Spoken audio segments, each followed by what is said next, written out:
Good morning, friends. Mark Holmes here with my buddy Cowboy Joe Boo, as well as Joe Bear in the house. And as always, I want to thank you all for watching, commenting, subscribing, and being part of the Joe Boo Sports Report. Without you guys, as well as you ladies, this literally does not work. So let's get open for business and let's wake up those football. Oh, sorry. They're awake. They're ready to go back home to Canton. They are ready to rock and roll. In fact, program note, I have truly been blessed for I don't know why. This past week has been insane, being able to talk to the Hall of Famers. I still can't believe I get to ask a question to Jimmy Johnson, talking about my boy Charles Haley and putting those personalities together and stuff. That I got two questions with Cliff Harris, that I got the very first question with Drew Pearson. And I put this video out last night and I posted on the community tab that we would do a drawing for a Drew Pearson autographed shirt. By the time I went through all of it and putting this thing together and had to download it and reload it because the YouTube police got me for 30 seconds and it was 45 minutes long, the whole interview and stuff, and there's some other clips with it, I was just too worn out to get all of it together. So what we're going to do tonight during our live stream, 9 o'clock Eastern, and we're going to be doing this every live stream show between now and the beginning of the season.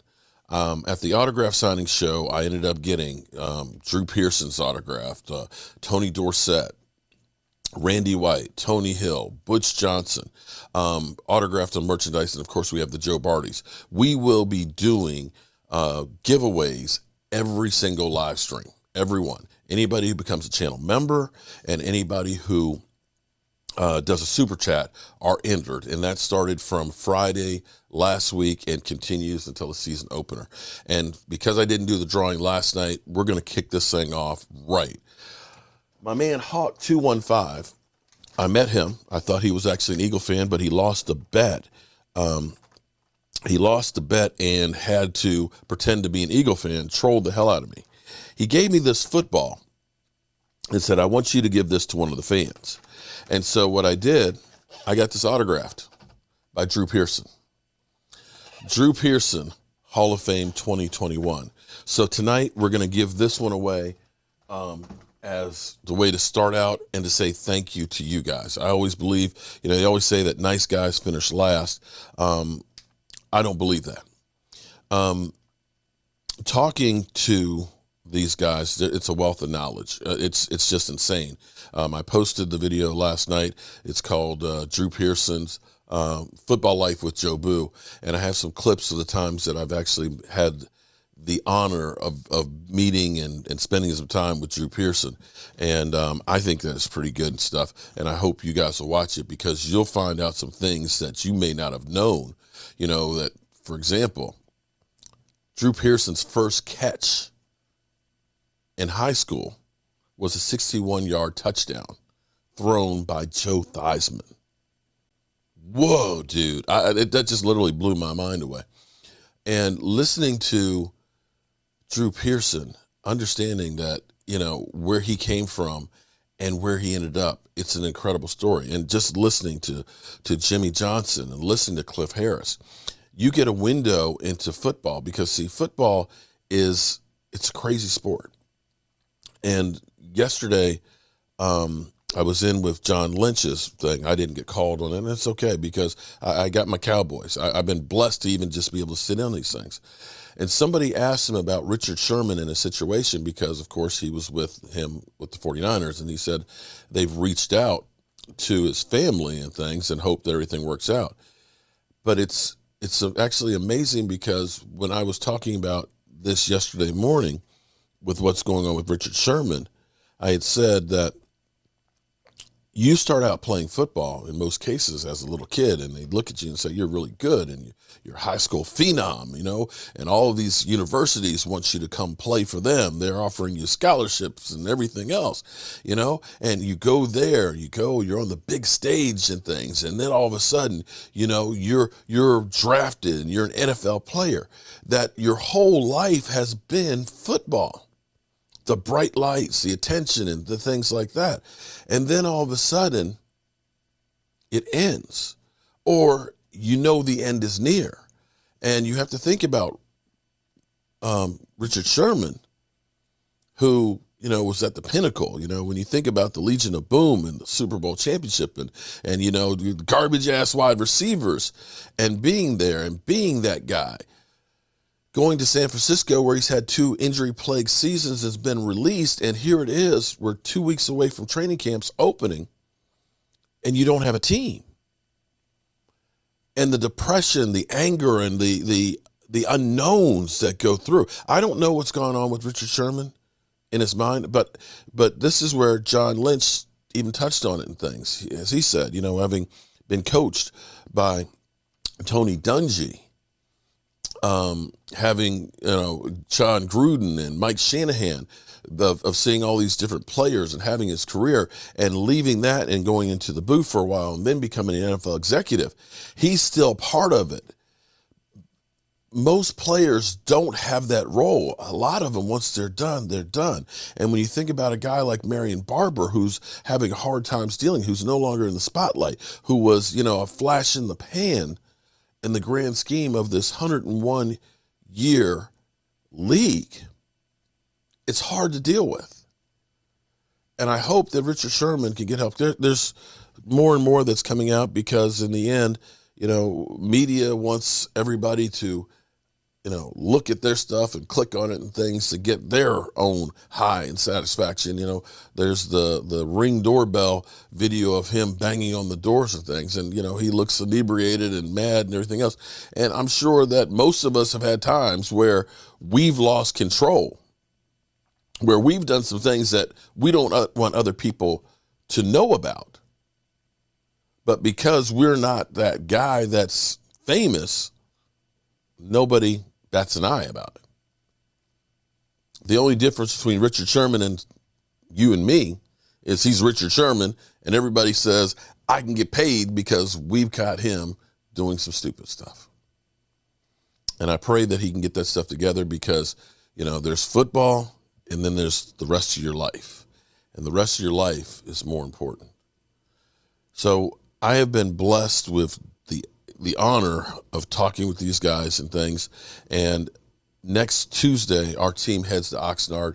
I can guarantee you that many, many of our YouTube brethren will be there, and I envy them going there for it. They're going to be bringing you great coverage and everything else. We have so many things that are going on with the Cowboys and storylines and stuff, and people doubting us and people throwing shade at us and everything else, that you're going to get great coverage from those guys. I have been focusing in, and mainly because I guess I'm an old guy too. I'm one of the older YouTubers that are out here, and I have a connection with like a Cliff Harris and a Drew Pearson because these were my idols growing up, and that's where I'm focusing in on the Pro Football Hall of Fame and seeing these guys.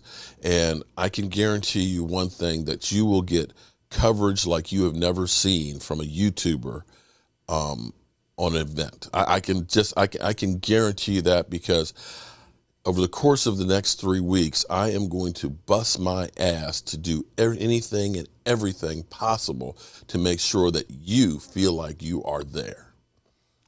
And I hope that it all works out the way I'm planning. It won't be from a lack of effort. And now, it is time now for the Dallas Cowboys to put up or shut up. It's crazy to me because we've heard all of the lists, the top 100 of this one, the top 100 of that one, the top 10 in this position, oh, Amari Cooper, he's not a top 10 wide receiver. Oh, where's Dak? Is Dak a top 5? Is he a top 7? You know what? All that stuff is shit. It doesn't mean shit. It's great to have conversations. It's great to get you to click. It's great to get an emotion, but it's meaningless. This time last year, you know what they were talking about? They were talking about the San Francisco 49ers being the best team in the NFC. San Francisco, they would talk about the Washington, the Cowboys. Oh, they got the 49ers. That's going to be a tough game. Oh, this is going to be a loss. And you saw what happened to the 49ers. In fact, when you look at the NFC teams that have gone to the Super Bowl, every year, with the exception, I think, of the Seattle Seahawks, they've gotten worse. That's the beginning. That's the peak, and they start going downhill from there. Think about the Carolina Panthers. Think about the Atlanta Falcons. Think about the Eagles. And this happens for a multitude of reasons. You know, when you think of what happens when you're successful, and this is going to be the Washington syndrome this year. You now have a target on your back. People have hyped you up. Oh, they're one of the better teams and everything else. So now other teams look and say, yeah, I'm gunning for you. I want to take what you have. If I beat you, that makes me look better. That's the first problem. Second problem, now that you were successful, your guys want to get paid. Some of them leaving free agency because they look and say, hey, well, they did a good job with Washington. Let me take that free agent. Then you also have that tougher schedule.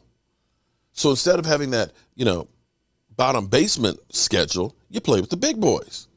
For Washington, we both have to play Kansas City and Tampa. But for Washington, you got to add to that the Buffalo Bills. You got to add the Seattle Seahawks. You got to add the Green Bay Packers. You got to add more games against really good teams that could knock you down.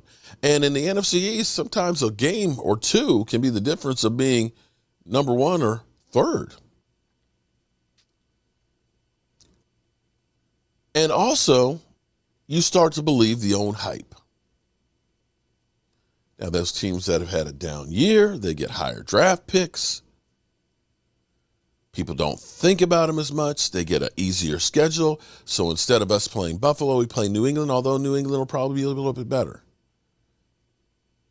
Instead of us playing Green Bay, we play Minnesota. Instead of playing Seattle, we play Arizona.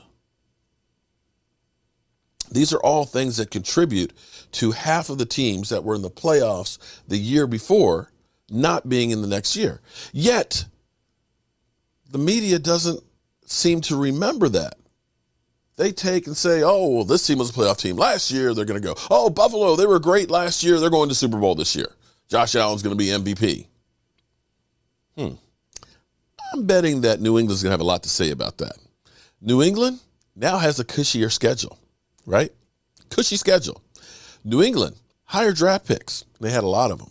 New England, boatload of money that they spent on free agency. And a lot of veterans who took the year off because of COVID that are coming back rested and healthy, ready to roll. So watch Buffalo not win the division next year.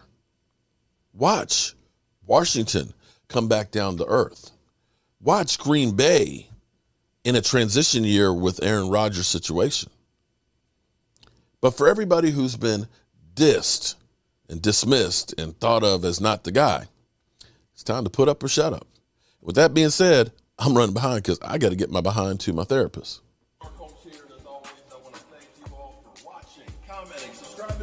I'll see you guys later. Don't forget about our drawing tonight for our live stream. Peace.